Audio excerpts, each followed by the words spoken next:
নমস্কাৰ বন্ধুসকল, স্বাগতম জনাইছো আপোনালোকক আকৌ আমাৰ channel latest jobs and updates. আশা কৰোঁ সকলোৱে ভালে আছে। তো বলক আজিৰ ভিডিঅ'টো আৰম্ভ কৰোঁ। আজিৰ ভিডিঅ'টোত আমি আপোনালোকক ক'ব লৈছোঁ UPSC civil services pre examination 2025 ৰ বিষয়ে, য'ত 979টা পোষ্ট ওলাইছে আৰু পোষ্টবোৰৰ কাৰণে আপোনালোকে অনলাইন এপ্লাই কৰিব লাগিব। আৰু পোষ্টটো আহিছে ইউনিয়ন পাব্লিক চাৰ্ভিচ কমিশ্যন মানে UPSC ৰ ফালৰ পৰা, আৰু ইয়াৰ লাষ্ট ডেট হ'ল 11 তাৰিখ 2 মাহ 2025 লৈকে। আৰু নেম অফ এক্সামিনেশ্যন ইয়াতে দিয়া আছে চিভিল চাৰ্ভিচেছ প্ৰিলিমিনাৰী এক্সামিনেশ্যন 2025, য'ত নাম্বাৰ অফ ভেকেঞ্চি 979টা পোষ্ট আছে। আৰু নেম অফ চাৰ্ভিচেছ ইয়াতে দিয়া আছে Indian administrative service, then Indian foreign service, then Indian police service, then Indian audit and account service group A, then Indian civil account service group A, then Indian cooperative law service group A, then Indian defence account service group A, then Indian defence estate services group A, then Indian information service group A, Indian postal service group A, Indian post and telecommunication accounts and finance service group A, then Indian railway management service traffic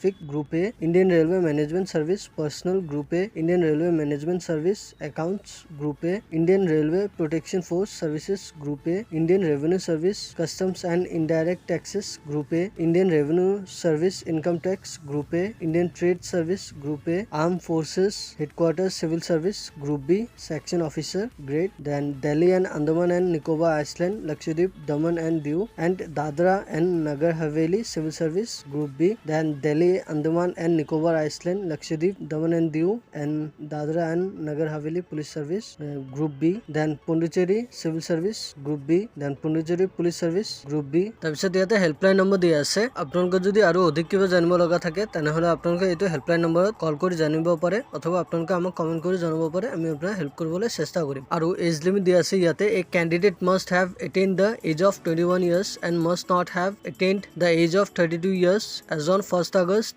2025. The candidate must have been born not earlier than 2nd August 1993 and not later than 1st August 2004. মানে আপোনালোকৰ as 21 ইয়াৰ্ছৰ পৰা 32 ইয়াৰ্ছৰ ভিতৰত হ'ব লাগিব as on 1st August 2025, আৰু আপোনালোকৰ date of birth 2nd August 1993 ৰ পৰা 1st August 2004 ৰ ভিতৰত হ'ব লাগিব। আৰু এজ ৰিলেক্সেশ্যন ইয়াতে দিয়া আছে, কেটেগৰী ৱাইজ মেনশ্যন কৰা আছে তলত। আপোনালোকৰ SC/ST হ'লে 5 ইয়াৰ্ছৰ ৰিলেক্সেশ্যন পাব, OBC হ'লে 3 ইয়াৰ্ছৰ ৰিলেক্সেশ্যন পাব, আৰু PWD হ'লে 10 ইয়াৰ্ছৰ ৰিলেক্সেশ্যন পাব। দেন এডুকেশ্যনেল কোৱালিফিকেশ্যন দিয়া আছে, a candidate must hold a degree of any university incorporated by an act of the central or state legislature in India or other educational institution and establishment। মানে আপোনালোকৰ graduate degree pass হ'ব লাগিব যিকোনো recognise ইউনিভাৰ্চিটিৰ পৰা। আৰু ইয়াতে দিয়া আছে appearing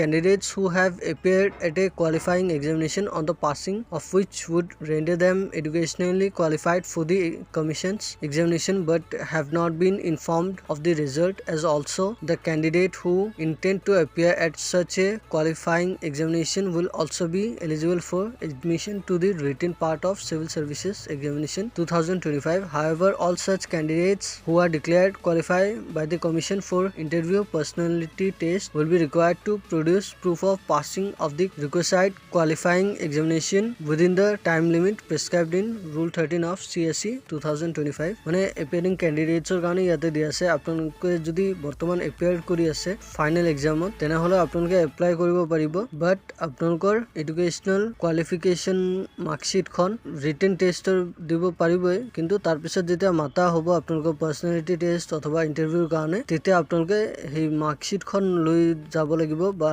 সিহঁতক দেখাব লাগিব প্ৰুফ, তেতিয়াহে আপোনালোকক নেক্সট ষ্টেজৰ কাৰণে প্ৰচিড কৰা হ'ব। তাৰপিছত ইয়াতে দিয়া আছে, the civil service examination will consist of 2 successive stages, civil service preliminary examination for the selection of the candidates for the main examination and 2 civil service main examination written and interview for the selection of candidates for the various services and post noted above। মানে আপোনালোকক দুটা ষ্টেজৰ examination কৰা হয়, এটা হ'ল preliminary আৰু এটা হ'ল মেইন। তাৰপিছত এক্সামিনেশ্যন চেণ্টাৰ ইয়াতে দিয়া আছে অসমৰ কাৰণে যোৰহাট আৰু দিছপুৰত এক্সামিনেশ্যন চেণ্টাৰ পতা হ'ব। আৰু এপ্লিকেশ্যন ফি ইয়াতে দিয়া আছে, category wise application Phi is তলত দিয়া আছে, কেটেগৰী আৰু ফি। SC/ST women and PWD category হ'লে 1 পইচা পেমেণ্ট দিব নালাগে, আৰু আদাৰ কেটেগৰী হ'লে 100 rupees এটা পেমেণ্ট কৰিব লাগিব। আৰু ইয়াৰ ষ্টাৰ্টিং ডেটটো হ'ল 22 জানুৱাৰীৰ পৰা ষ্টাৰ্ট হৈছে, আৰু ইয়াৰ লাষ্ট ডেটটো হ'ল 11 ফেব্ৰুৱাৰী গধূলা 6টা লৈকে, আৰু date of preliminary examination 25 May preliminary examination হ'ব। চ' বন্ধুসকল, আপোনালোকে যদি অৰ্হতা মিলে আৰু আপোনালোকে যদি এইটো পোষ্টবোৰৰ কাৰণে এপ্লাই কৰিব বিচাৰে তেনেহ'লে ডেছক্ৰিপশ্যন বক্সত আপোনালোকৰ এপ্লাই লিংকটো পাব, তাতে ক্লিক কৰি এপ্লাইটো কৰি দিব পাৰে, অথবা আপোনালোকে আমাক কমেণ্ট কৰিব পাৰে, আমি আপোনাৰ ফৰ্মখন ফিল আপ কৰি দিব পাৰিম। আৰু অফিচিয়েল ৱেবছাইটৰ লিংক এণ্ড অফিচিয়েল নটিফিকেশ্যনৰ লিংকটো পাব। আপোনালোকে যদি আৰু অধিক কিবা জানিব লগা থাকে তেনেহ'লে আপোনালোকে তাতে ক্লিক কৰি চাই ল'ব পাৰে, অথবা আপোনালোকে আমাক কমেণ্ট কমেন্ট কৰি জনাব পাৰে আমি আপোনাৰ হেল্প কৰিবলৈ চেষ্টা কৰিম সো বন্ধুসকল আজিৰ ভিডিঅ'টো ইয়াতে সামৰিলো